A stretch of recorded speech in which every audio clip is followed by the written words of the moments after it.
Komisioni për parandalim të korrupsionit ka njoftuar se vetëm 42% e institucioneve shtetërore kanë dorëzuar të dhëna për vetura zyrtare para zgjedhjeve lokale 2025. Nga antikorrupsioni thonë se nga gjithsej 1514 institucione tek ata përgjigje deri më 29 shtator 2025 kanë dorëzuar 635 institucione, ndërsa 879 institucione tjera ose 58% prej tyre nuk kanë dorëzuar fare të dhëna.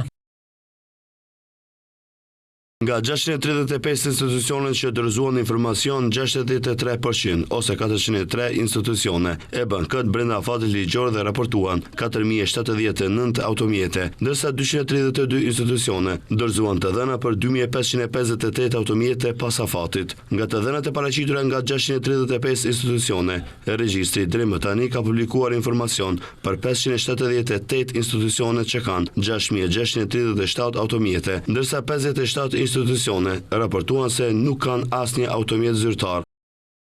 Nga gjithsej, 6637 automjete të regjistruara në regjistrin e automjeteve, 5456 janë në gjendje të mirë për qarkullim, 1003 nuk janë në gjendje të mirë për qarkullim dhe për 178 automjete nuk ka fare të dhëna mbi gjendjen e tyre. Të dhënat e dorëzuara nga institucionet antikorrupsioni ka krahasuar edhe me të dhënat zyrtare të marra nga Ministria e Punëve të Brendshme.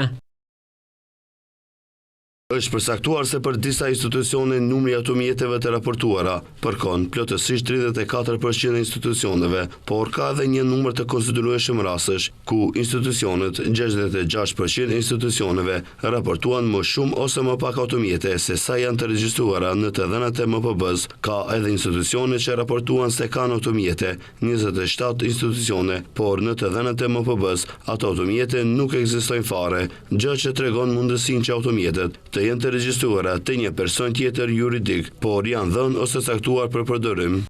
Nga antikorrupsioni thonë se 879 institucionet që nuk dorëzuan informacione sipas të dhënave të Ministrisë së Punëve të Brendshme, 192 institucione kanë 2028 automjete, por nuk kanë dorëzuar asnjë informacion në këtë komision.